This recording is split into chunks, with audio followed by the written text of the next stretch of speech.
నేను first time embroidering try చేస్తున్న T shirt పైన.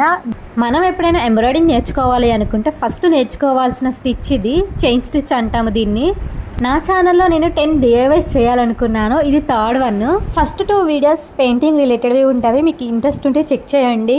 ఈ డిజైన్ చేసేటప్పుడు నేను శాంపిల్గా ఒక రిఫరెన్స్ కోసం పెన్నుతోటి ఒకసారి డ్రా చేశాను. నాకు చాలా చిన్నగా వచ్చింది అనిపించింది. మళ్ళీ రెండోసారి పెద్దగా డ్రా చేసి దానిపైన స్టిచ్ చేస్తున్నా. ఫైనల్ లుక్ ఎలా ఉందో చెప్పండి లాస్ట్ వరకు చూస్తే. చాలా సింపుల్ అండ్ ఈజీగా అయిపోతుంది బిగినర్స్ కూడా. ఖాళీగా ఉంటే నాకు ఏదో ఒకటి ట్రై చేయాలనిపిస్తుంది, ఇలాంటివి ఆర్ట్స్ అండ్ క్రాఫ్ట్ రిలేటెడ్వి. ఎందుకు నాకు అవి కొంచెం ఇంట్రెస్ట్ ఉంటుంది. అసలు నేనే ఇలానా, అందరు ఇలానే ఉంటారా, ఇది చేయటం వల్ల ₹1 కూడా సంపాదన ఉండదు, కాకపోతే ఎందుకో హ్యాపీగా అనిపిస్తుంది. మనసుకు నచ్చి చేసినప్పుడు భలే హ్యాపీగా అనిపిస్తుంది కదా. అండ్ మీకు విషయం తెలుసా, మనం ఓన్గా ఏదైనా రెడీ చేసినప్పుడు దాన్ని చూస్తున్న ప్రతిసారి మనకు ఒక పాజిటివ్ వైబ్ వస్తుంది, చాలా కాన్ఫిడెంట్గా ఫీల్ అవ్వగలుగుతాం. సో మీరు ఎప్పుడైనా సాడ్గా ఉన్నప్పుడు మీకు నచ్చిన పనిని చేయండి. డ్యాన్స్, గార్డెనింగ్, ఫుడ్, ఇలాంటి ఆర్ట్స్ అయినా పెయింటింగ్ అయినా ఏదో ఒకటి ట్రై చేయండి, మనసు కొంచెం ప్రశాంతంగా ఉంటుంది. అండ్ నా క్రాఫ్ట్ ఎలా ఉందో కామెంట్ చేయండి.